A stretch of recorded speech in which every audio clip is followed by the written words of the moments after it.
What's going on, everybody? Welcome to Season 2, Episode 19 of 10th Inning Screwballs. I'm Dante Esposito. And I'm Sevi Esposito, Dante, 19.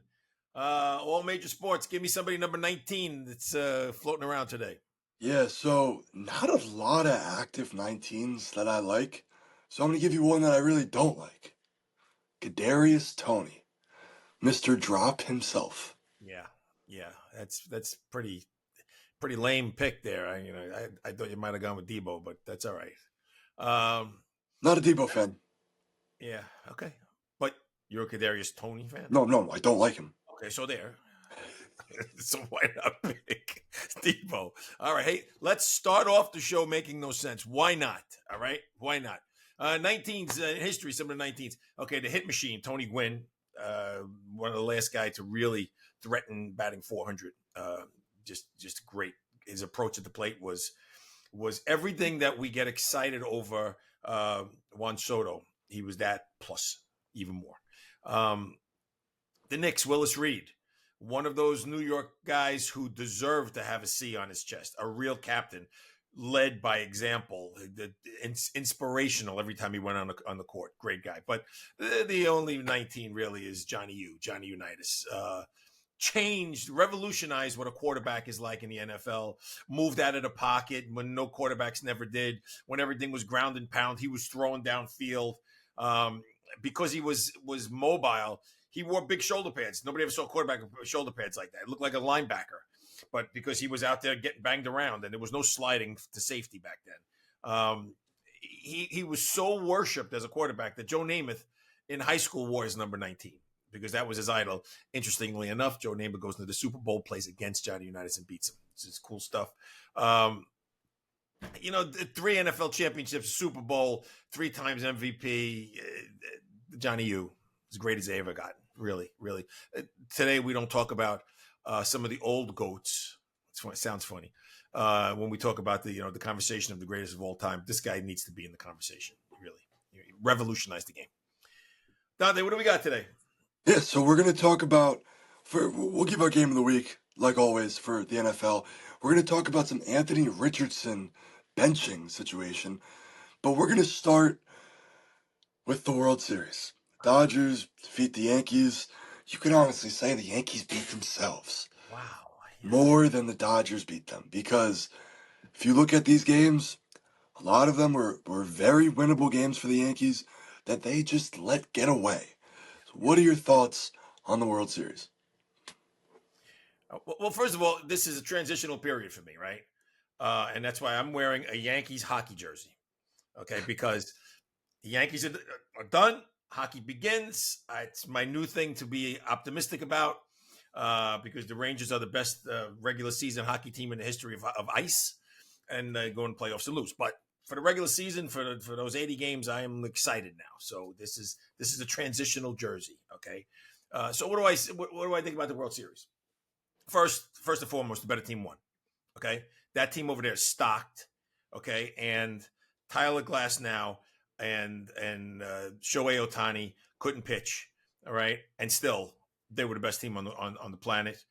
Stocked team. They continue to add pieces. They'll add more during the off season. Got to give the upper management credit for being creative in how they handled Ohtani's salary situation.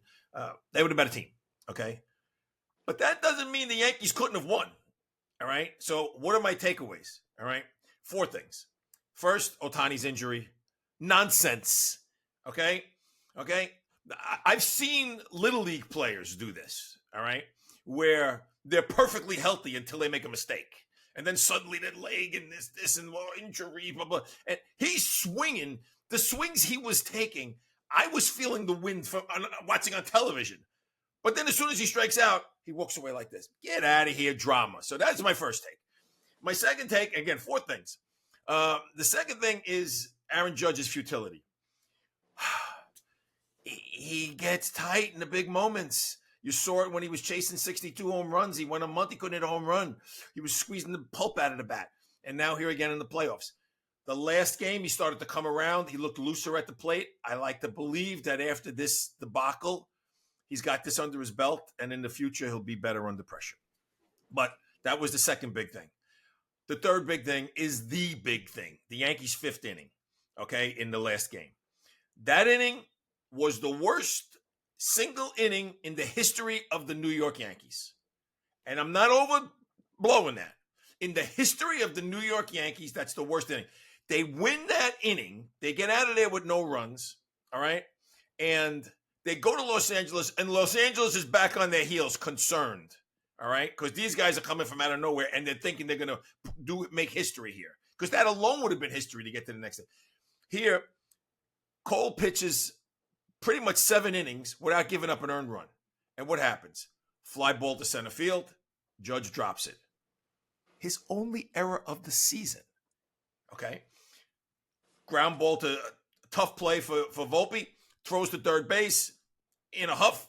Dropped. Not the throw is too low. He then strikes out the next 2 batters and gets Betts to dribble to first base, and he doesn't cover.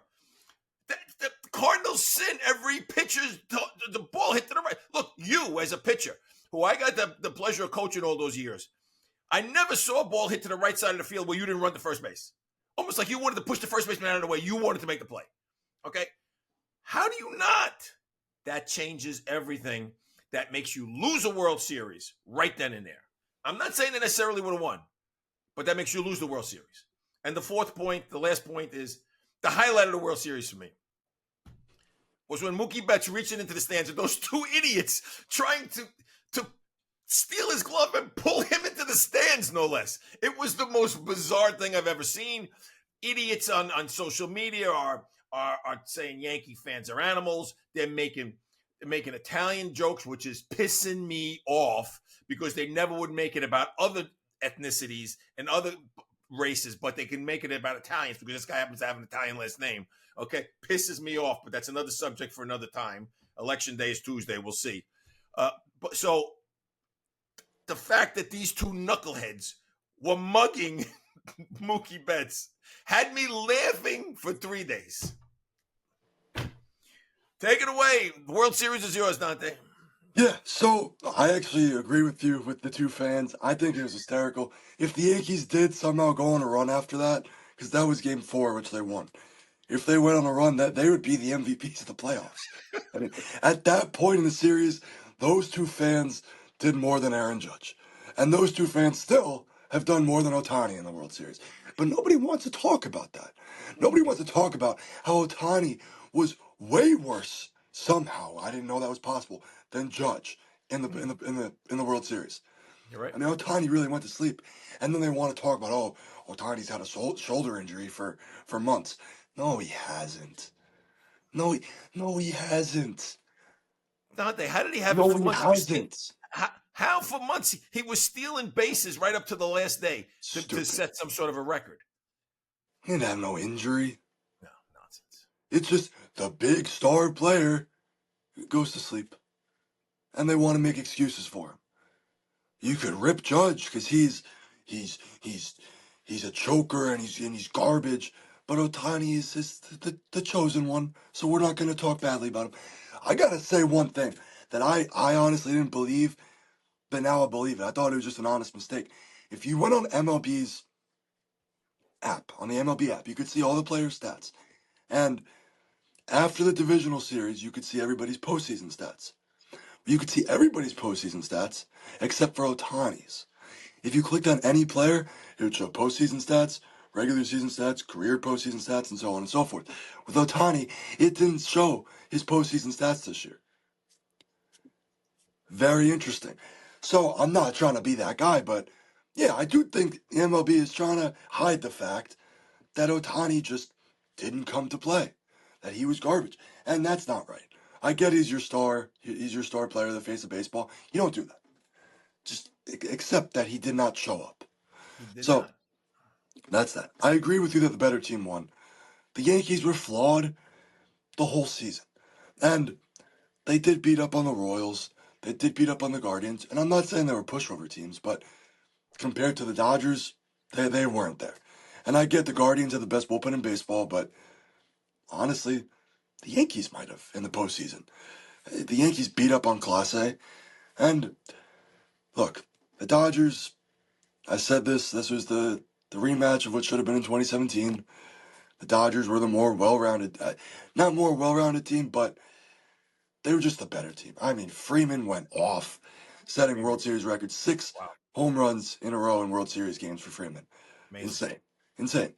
And honestly, if you took Freeman out of this World Series, it's still not over. Oh, absolutely. Freeman was the deciding factor. By the way, to me, this was a World Series played between the two worst managers in the history of the World Series to ever go up against. That's a hot take. The two worst managers ever to meet in a World Series together. All right. Aaron Boone did nothing right. He leaves Cole in the first game. They win the first game. All right.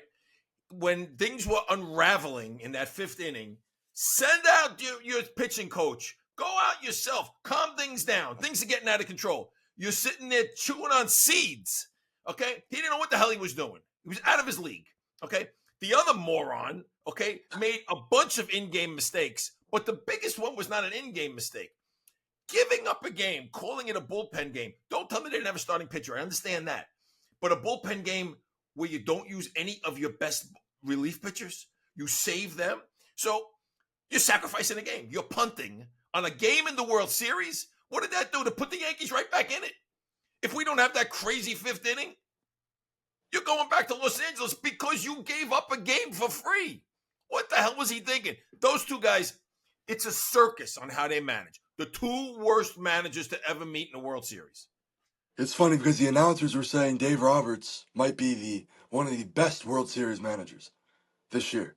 Yeah, and the announcers are morons. Whoever said that's an idiot. Idiot. Stupid. Idiot. I think it was Joe Davis. Idiot. Anthony Richardson. Idiot. Okay. Asks out of the game. Taps on his helmet, which is a sign to the sidelines that I need to come out because of something. What happened? Tell me. What happened? He was tired. Tired. He was tired. I got to tell you, I stayed up late last night. Watched that lousy Jet game. I'm tired. Show's all yours. Yeah, on Monday morning I might have to pull an Anthony Richardson and not show up to class and just tell him I'm too tired. You don't do that in sports. You don't do that if you're the quarterback. What does his offensive line think? They're playing I get the quarterback takes a snap, but he's not throwing the ball or running the ball every play. Some plays it's just a handoff. And you could catch a breath with a handoff. The offensive line's got to block every play. Yeah. But Richardson's tired. Think about it. You're telling these five guys who on every play are crashing heads into the guys in front of them to protect you. And then you say, I won't catch him. I won't catch a blow. I'm gonna step away for a little bit. You guys keep banging your heads in there. I'll be back later. I'll go get a Gatorade. I'm gonna smoke a cigarette. This is the beginning of the end for Anthony Richardson. Now he's benched, like I mentioned before, for Joe Flacco. He's a young quarterback, but he has the worst completion percentage, I believe, of the decade? Okay, so it can't be because in this decade Zach Wilson exists. No, yes, including the Zach Wilson seasons. His completion percentage this year is worse.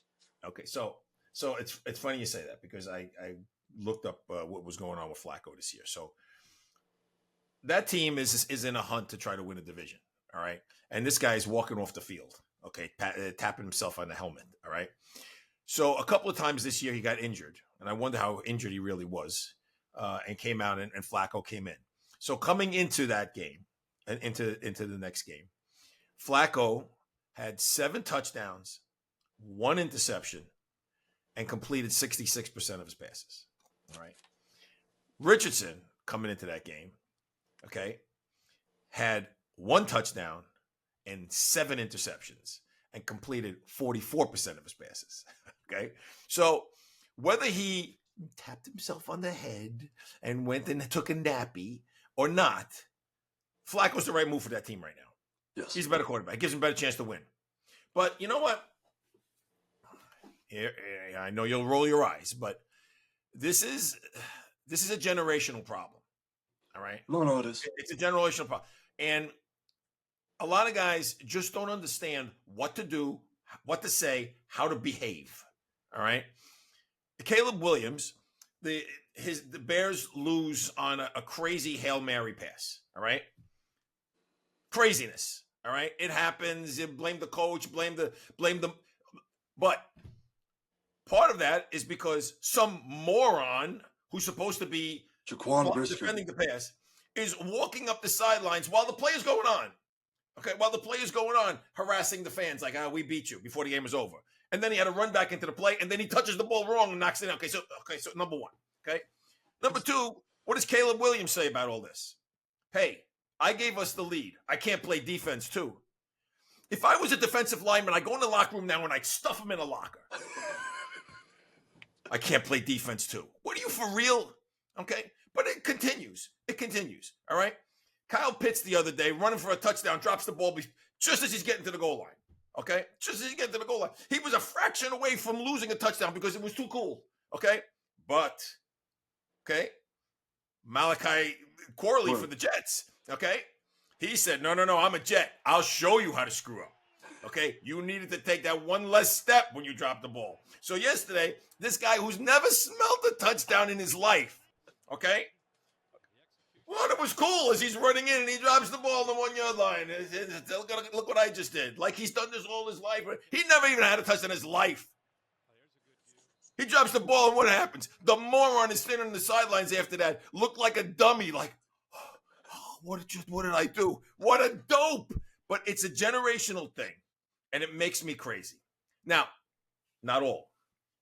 Garrett Wilson last night makes this unbelievable, spectacular catch. People are comparing it to the OBJ catch. All right. And people are debating it was better than OBJ's catch because it was in the back end of the end zone and the OBJ had distance to go. OBJ pulled it in from the outside. And when they asked Garrett Wilson, he said, no, OBJ, he invented that thing and it's always going to be him with the greatest one. Now, that shows humility and class and respect. So it's not everybody. But there's too many morons dropping the ball on the 1 yard line and running up the sideline, talking to fans while the game is going on, okay? For me not to say it's a generational problem. Yep. What else we got? The game of the week. Game of the week. What do you got? Right. What game do we need to watch and not miss this week? Lions-Packers. It's going to be a great game. The Lions are arguably the best team in football, and the Packers just keep winning. Yep. It's going to be great. I think whoever wins this will probably take the division, and it's turned out to be the best division in football. Yep.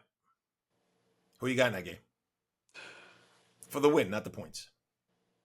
I'll take Green Bay. Green Bay. They just find ways.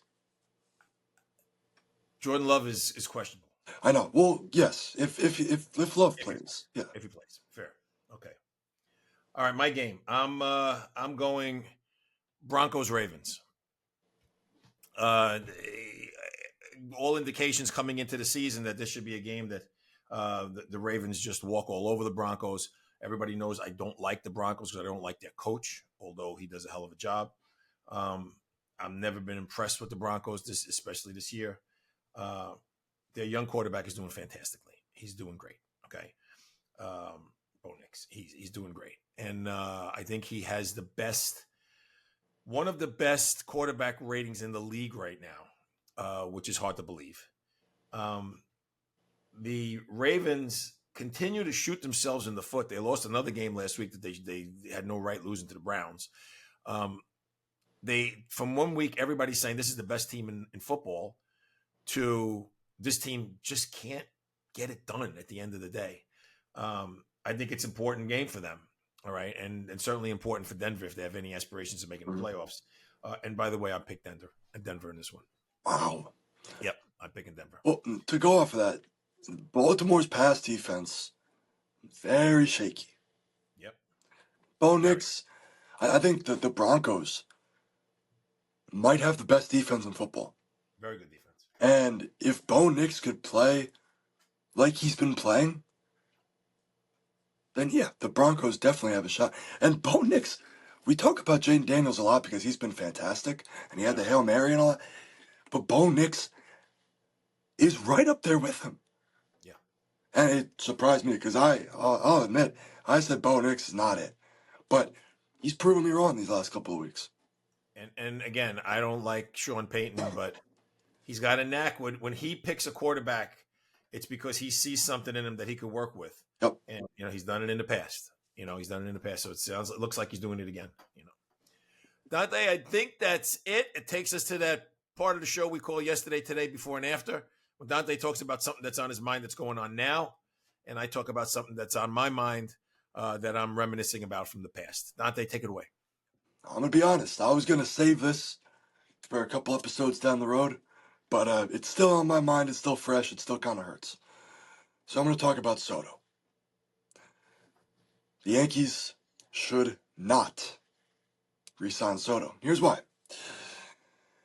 After the game, I'll tell you why this kind of hurts me. After the game, after the Yankees lose the World Series in heartbreaking fashion, the media runs to Soto and says, "Oh, are you going to stay in New York? Or does New York have any leverage over any other team?" He says, "No." He's like, "Yeah, it's tough to leave a team that's winning, but it is what it is. Oh, I know there's 30 teams out there that all have an equal chance at getting me." And yeah, I'm sure Scott Boras media trained him like a Navy SEAL, and he should not have said anything that gave any lead to the Yankees. But I don't care. Because you were a Yankee for the last 100 and probably, 80 something games? You just lost the World Series with the Yankees. You just went all the way to the World Series. And Soto's not really showing any compassion for his brothers. He just lost the World Series with. It's just strictly business. And that rubbed me the wrong way. And we also have to think about who is the current owner of the Yankees. It's Hal Steinbrenner. He's not known to open up the checkbook. He's not. So now I'm gonna play GM. I'm gonna try to make this as quick as possible. $70 million coming off the books. Juan Soto would cost at least 55 because I think he's gonna go into the 60s. So let's say Soto is 50 to play it conservatively. You'd have 20 mil on the books. So let's forget about Soto right now. Let's go Christian Walker, $22 million a year. Little high on price. He's aging. You could probably get him for 2 or 3 years. I would re-sign Glaber. You could probably get him on a team-friendly deal for 18. So that's 40 million right there. I would take Jazz, put him in the outfield. Take Jason Dominguez, put him in the outfield. So that's Dominguez, Jazz, Judge. Now you need a third baseman or a shortstop. You could go one of two ways. You can go a little bit younger, Willie Adames. Or you can go a little bit older and more proven, Alex Bregman. Both would cost you 27 to 30 mil. Say it costs you 30 mil. That's 70 million right there. So that is what you gave up. I would re-sign Clay Holmes. I know a lot of Yankee fans don't like that, but I think he's very good in a setup man situation. Now, you got Cole, Rodon, Stroman, Nestor, Schmidt, Heel. Heel, you, my friend, are the new Yankee closer. Weaver can go back into his long reliever or setup man for a couple of innings, which he's been good at, and the Yankees wanted to give him something like, I think that the Yankees wanted to pitch him 3 games in a row for multiple innings, which I disagree with in the postseason. But if you want to commit him to that role, by all means, go ahead. I would like another starting pitcher. I'd go after Corbin Burns, or, yes, he's banged up, but Shane Bieber. Would probably run you about 30 million. Now, that 30 plus the Clay Holmes signing would run you about 35, maybe 40. You have to double that because it's luxury tax. And the revenue that Hal Steinbrenner made this World Series was $75 million. Postseason revenue, about 85. Now he breaks even if he reinvests his profit from this postseason into next season. So now you got a Yankee team with Willie Adames, Christian Walker, one of the two pitchers that I just mentioned, either Corbin Burns or Bieber, and you re-sign Glaber, you re-sign Clay Holmes.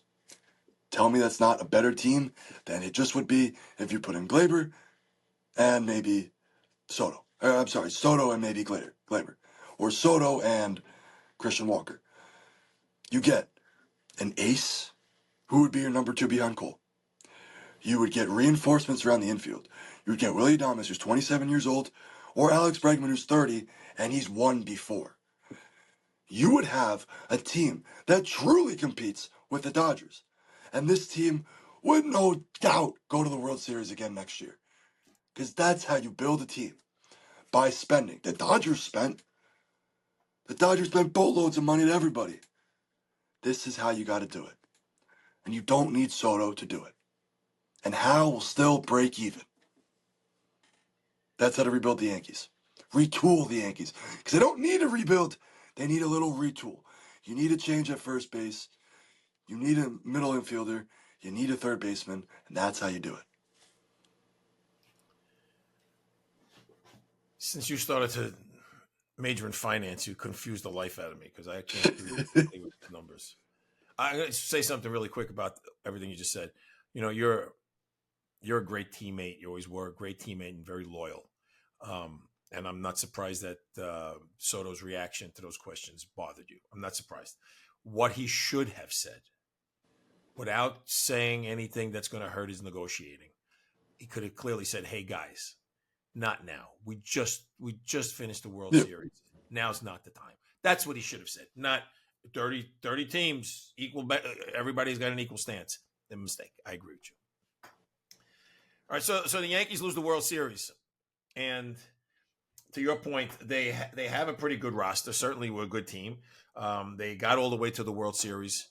They had two games in the bag that got away from them, but they just as easily been up 3-2 going back to Los Angeles with a twist here and a turn there. So why didn't they finish the deal? Why couldn't they close? And the three things that this team is missing are fundamentals, culture, and accountability. This is a culture of we're all pals and the coach is our buddy and there's no stepping on anybody's toes and everything's cool. That doesn't fly. Okay, the fundamentals are not driven home. Nobody works on that kind of thing, and nobody's accountable for anything. You make a mistake, you continue on. That's it. Well, let's not make it next time. So it made me think of the last dynasty of Yankee teams, the Torre years. Okay, we'll start with Joe Torre was no pushover. Okay, very calm, very deliberate, but he was no pushover. He was a tough egg, tough ball player, tough guy. All right. But he had as one of his coaches, Larry Bowa. Now, Larry Bowa was a hard-nosed infield player. He would slide in with his spikes up. He was that kind of guy. He brutalized the Yankee infielders in practices. He drove Alfonso Soriano nuts, okay, about his base running and about his footwork in the field until that guy became the player that helped win championships. There was no fundamentals that were overlooked. He beat on those guys. If they made a mistake, they got held by it for it, all right? And I'll never forget how the whole team just knew that there was accountability if you screwed up. When I saw rookie Derek Jeter make a bonehead play on the bases, he gets called a third out going to third base with the heart of the lineup coming up. You don't make the third out risking third base, okay? They bring his glove out to him. You know how it works. When you make the third out and you're an infielder, somebody brings you a glove so he stays out there. The White Sox make their 3 outs. The Yankees come back to the dugout. He doesn't go to the end of the dugout. He doesn't go check his bat. He doesn't get a drink of water. He quietly walks directly over to Joe Torre and sits right next to him and waits to get punished, waits to hear it. Okay, he knew he had needed to be accountable for that mistake, and that's why he probably never made the mistake again for the next 20 years, because he knew. The Yankees make the same base running mistakes, the same fielding mistakes over and over and over. Sooner or later, had to catch up. They got through the regular season that way, miraculously. They got through the playoffs that way, miraculously. Well, you know what? They didn't get through the World Series that way. It was going to catch up. You don't get away with it in the World Series. And nobody's accountable, and that's the culture over there. And as much as I like Aaron Boone, because I think he's a great guy, he's a guy I would love for him to come over and have a beer with me for two reasons. One, I'd like to share a beer with him because I think he's a good guy. And two, because I know if he's sitting next to me, he's not in the dugout. Because I don't think he should be the Yankee manager anymore. It's time. Now they tie it up. Yeah. Ladies and gentlemen, thank you for tuning into Season 2, Episode 19 of 10th Inning Screwballs. You guys know where to find us. Full clips on YouTube and Spotify, short clips on TikTok and Instagram. And if you haven't, join up on the chat page on Facebook. From Dante Esposito and Sevi Esposito. Have a great week. Go get your shine box. Ciao.